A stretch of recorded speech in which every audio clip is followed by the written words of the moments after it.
اعوذ باللہ من الشیطان الرجیم بسم اللہ الرحمن الرحیم الحمد للہ رب العالمین باری الخلائق اجمعین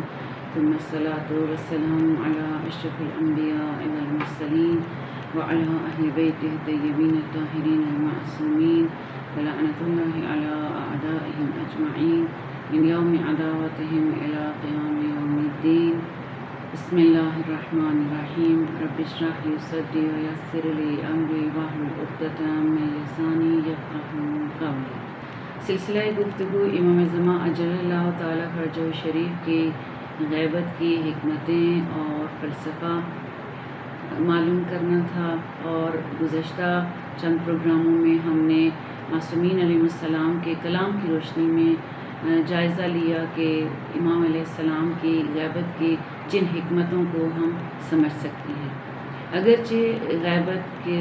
کی اصلی ترین حکمت سر الہی ہے، راز الہی ہے، اور وہ آپ کے ظہور کے بعد ہی ظاہر ہوگا، لیکن بہرحال امام کلام معصوم کی روشنی میں ہم کسی حد تک کچھ وجوہات کو درک کرنے کے قابل ہیں. معصومین علیہ السلام کے کلام میں ایک اور وجہ جو امام کی غیبت کی بیان کی گئی ہے کہ آپ اپنے قتل کے خوف سے اور جان کے خوف سے غیبت اختیار کی. امام صادق علیہ السلام فرماتے ہیں چارہ ہی نہیں ہے کہ ہمارے قائم کے لیے غیبت لازم ہے. راوی نے پوچھا کیوں ان کے لیے غیبت لازم ہے؟ آپ نے اپنے شکم کی طرف اشارہ کرتے ہوئے فرمایا کہ اس خوف سے، یعنی قتل ہونے کے خوف سے، اور اسی طرح کی دیگر کئی روایات موجود ہیں. اگرچہ اس کے جواب میں فوراً یہ کہا جاتا ہے کہ امام معصوم، اگر ہم دیگر ائمہ طاہرین علیہ السلام کو دیکھیں تو تمام ائمہ طاہرین اس دنیا سے شہادت کی موت رخصت ہوئے ہیں. لہٰذا ہمیں یہاں پہ سمجھنا ہوگا کہ شہادت مطلوب اور پسندیدہ ہے، کام کا اثر اور نتیجہ ہے، بذات خود کوئی مقصد نہیں ہے، مقصد کے راستے میں پیدا ہونے والا نتیجہ ہے. جو کہ امام حسین علیہ السلام نے بھی جب مدینہ سے، جب آپ مکہ سے چلے ہیں تو آپ نے فرمایا انی راحل مصبحا، میں کل صبح روانہ ہو رہا ہوں، کون میرے ساتھ چلے؟ جو جان دینا چاہتا ہے. اور خود آپ نے راستے کے کسی منزل پر خطاب کرتے ہوئے فرمایا تھا کہ ہم اگر خدا حالات کو اس جانب پلٹا دیتا ہے کہ جس جانب ہماری خواہش ہے تو ہم اس پر بھی اللہ کا شکر ادا کریں گے.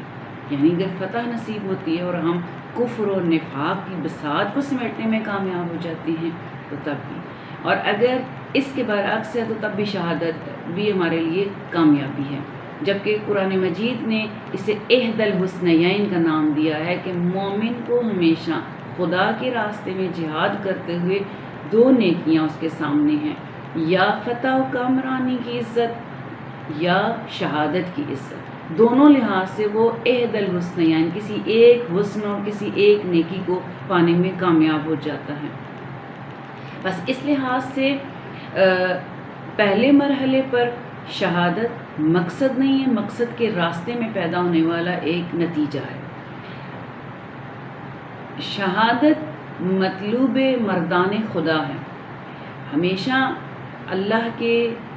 دوستاروں اور راہ خدا کے مجاہدین کی آرزو شہادت رہی ہے، لیکن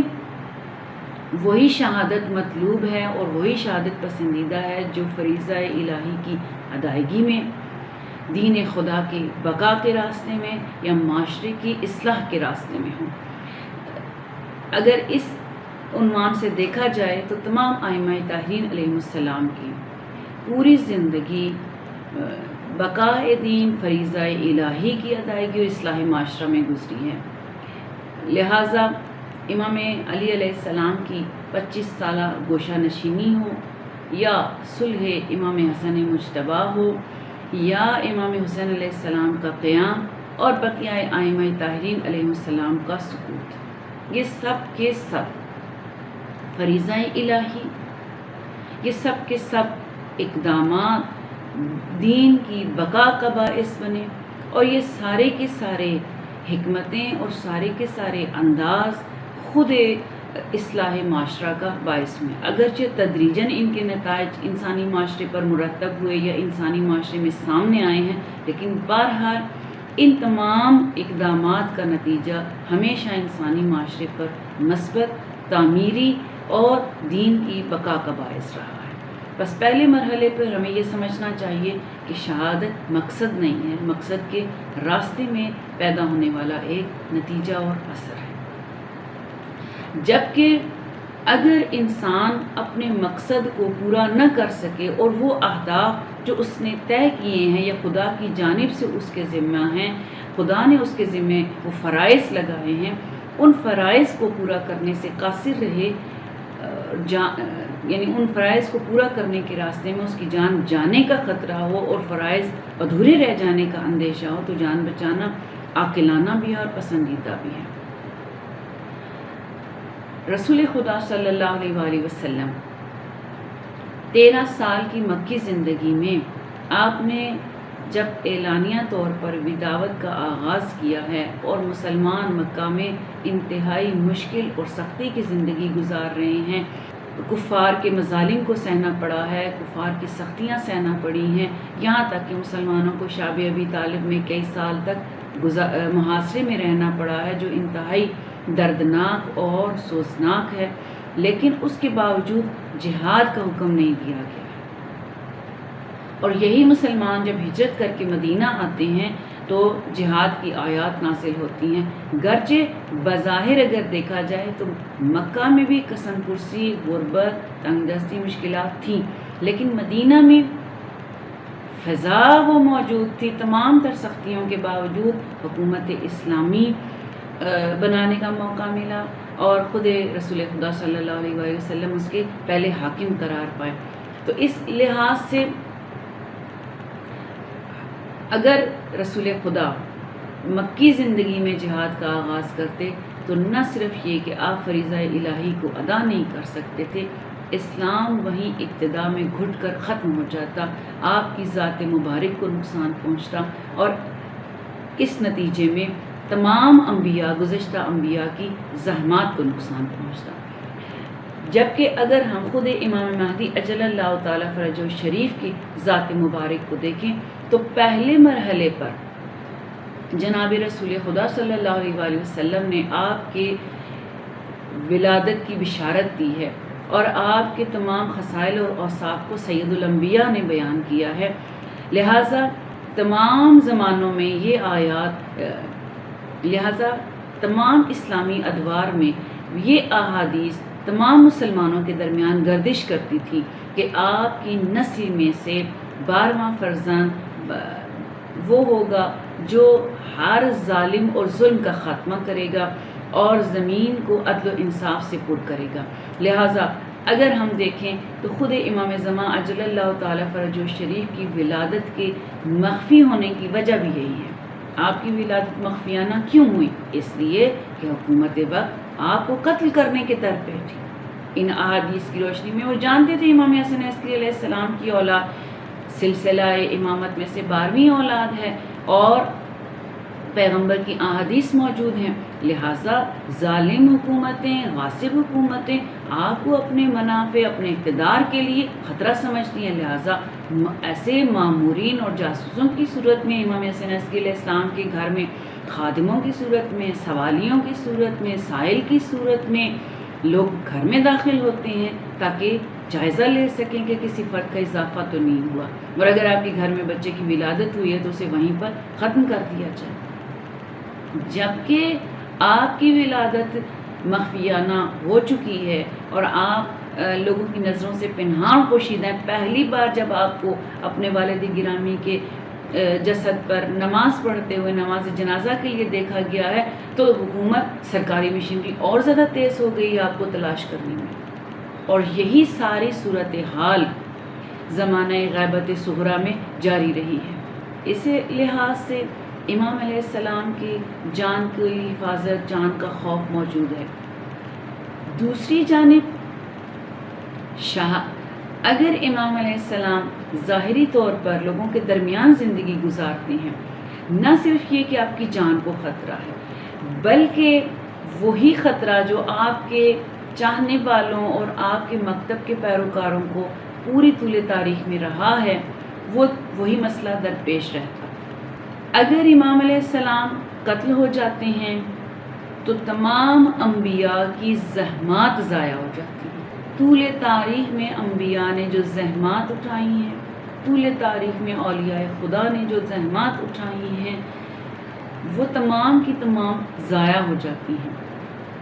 اور اللہ نے جو اپنے دین کو غالب کرنے کا وعدہ کیا ہے وہ وعدہ پورا نہیں ہو پاتا۔ جبکہ دوسری جانب اگر خدا معجزاتی طریقے سے امام علیہ السلام کی جان کی حفاظت کرتا ہے اور امام علیہ السلام کو دشمن کے شر سے بچاتا ہے، تو ایک لمبا عرصہ درکار ہے کہ جس میں صرف ظلم کا خاتمہ نہیں ہے، صرف عدل و انصاف کی حکومت نہیں ہے، دوسری جانب خود افراد کا، پوری دنیا کے انسانوں کا، تمام لوگوں کا ذہنی طور پر بالعموم اور بالخصوص آپ کے چاہنے والوں کا ذہنی طور پر پورے وجود کے ساتھ آمادہ ہونا لازم ہے حکومت اسلامی، دین کے غلبے اور دین کے تحت قائم ہونے والی حکومت کو قبول کرنے کی۔ اگرچہ ہم مسلمان ہیں اور نسلاً مسلمان ہیں، نسلاً شیعہ ہیں، اگر ہم اپنے اعمال پر غور کریں تو ہمارے عمل میں بہت سارے نقائص پائے جاتے ہیں۔ جن چیزوں کو نہیں جانتے انہیں ایک طرف رکھ دیں، ہم جن چیزوں کو جانتے اور مانتے ہیں انہیں پورا کرنے میں سستی اور غفلت رکھتے ہیں، بلکہ بعض اوقات ناپسندیدگی اور کراہت رکھتے ہیں دین خدا سے۔ لیکن درست ہے حکم خدا ہے، درست ہے دین اس طرح سے کہتے ہیں، لیکن لوگ، لیکن معاشرہ، لیکن ہمارا سٹیٹس، لہٰذا یہ صرف یہ مسئلہ نہیں ہے۔ اور اگر خدا معجزاتی طور پر اپنے ولی کی حفاظت کرتا ہے، لوگ اطاعت کے لیے تیار نہیں ہوتے ہیں، ایک لمبا عرصہ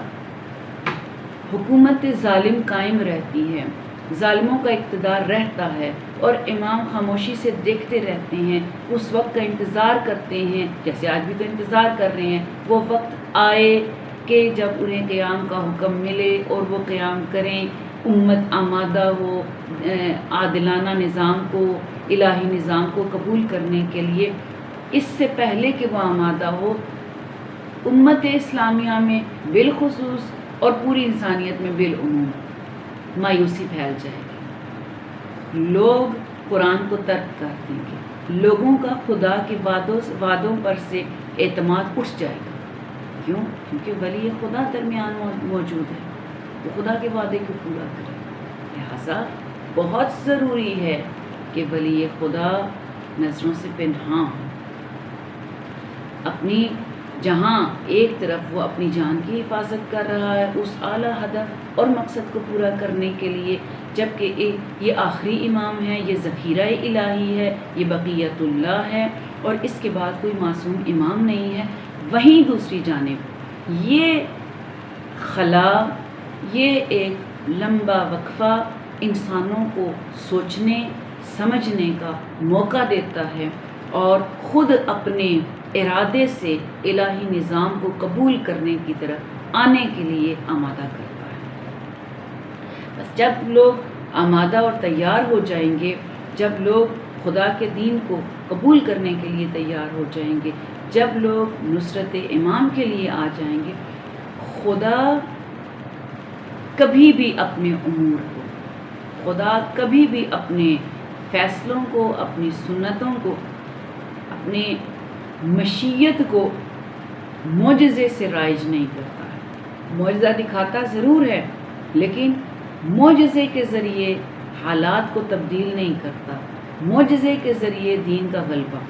اگر ہم یہ کہیں معجزے کے ذریعے دین کو غلبہ دے سکتا ہے تو پھر اسے سید الانبیاء کے زمانے میں معجزہ دکھانا چاہیے تھا،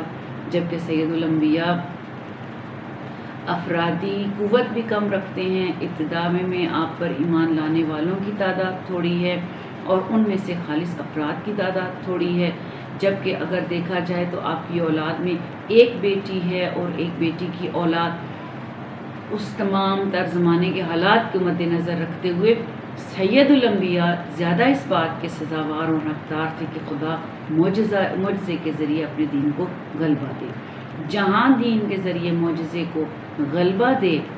وہاں پر یہ نقص پھر باقی رہے گا کہ بہت سے لوگ نفاق اور منافقت کی چادر اوڑھ کر دین میں داخل ہو جائیں، بالکل وہی صورت جو فتح مکہ میں اسلام کا غلبہ، اسلام کی قوت اور شوکت کو دیکھ کر خدا اس اسلام کو غلبہ نہیں دینا چاہتا جو منافقت کی ردا میں اپنے آپ کو چھپا لے، کیونکہ ہم یہ جانتے ہیں جب ہم دعا افتتاح میں پڑھتے ہیں کہ اللہم انا نرغب الیک فی دولت کریمہ، اللہ پروردگارہ ہم تجھ سے خواہش رکھتے ہیں اس حکومت کریمانہ کی، تو عز بہل اسلام و اہلہ، جس میں اسلام اور اہل اسلام صاحب عزت، وتذل بہل نفاق و اہلہ، اور جس میں منافقت، نفاق اور نفاق کی چادر اوڑھنے والے منافق ذلیل و رسوا ہیں۔ لہٰذا اس اعتبار سے بھی غیبت ضروری ہے، لہٰذا خدا اس طرح سے بھی دین کا غلبہ نہیں چاہتا ہے، اس لیے غیبت لازم ہے جان کی حفاظت کے لیے۔ اگرچہ بہت سے علماء کا کہنا ہے کہ موجودہ دور میں، موجودہ حالات میں، اس وقت جس زمانے میں ہم زندگی گزار رہے ہیں یہ صورتحال باقی نہیں ہے۔ خود امام علی علیہ السلام جب وہ واقعات پیش آئے، خلافت کی مسند پر کسی اور کو بٹھا دیا گیا اور وہ تمام واقعات پیش آئے جو تاریخ کا سیاہ ترین باب ہے اور ہمارے لیے انتہائی تکلیف دہ اور دردناک ہے۔ جب کچھ لوگوں نے آ کے امام علی علیہ السلام سے کہا کہ آپ قیام کریں اور ہم آپ کے ساتھ ہیں، امام علیہ السلام فرماتے ہیں کہ کتنے لوگوں، کہا کہ 400 لوگ ہو جائیں گے۔ امام علیہ السلام فرماتے ہیں کہ اگر 40 مرد بھی میرا ساتھ دیں تو میں اپنا حق لینے کے لیے قیام کروں گا۔ پھر فرمایا کہ اگر جو کوئی بھی میری مدد کرنا چاہتا ہے اس حق کو لینے میں، صبح کی نماز کے وقت مسجد میں اس حال میں داخل ہو کہ اس کا سر تراشا ہوا ہو۔ اگلے دن جب امیر المومنین مسجد میں داخل ہوئے تو صرف 4 افراد آئے۔ مولا فرماتے ہیں 4 افراد کے ذریعے تو حق واپس نہیں لیا جا سکتا ہے۔ لہٰذا جتنی بھی چیزیں ہمارے ذہن میں آتی ہیں کہ جان کا خوف وہ تمام کی تمام تر ادھوری اور ناقص ہیں۔ خدا اپنے دین کو غلبہ دینا چاہتا ہے، کس کے ساتھ؟ جس میں کوئی نفاق نہ ہو، جس میں کسی جھوٹ کی آمیزش نہ ہو، جس میں ولی خدا کو کسی خطرے کا احساس نہ ہو، اپنے فریضہ الہی کی ادائیگی میں، اصلاح معاشرہ میں اور بقائے دین کے لیے۔ بس امام کی غیبت کا ایک فلسفہ، ایک حکمت جان کا خوف اور خطرہ ہے، اور شہادت مقصد نہیں بلکہ مقصد کے راستے میں پیدا ہونے والا ایک نتیجہ اور اثر ہے۔ السلام علیکم ورحمۃ اللہ وبرکاتہ۔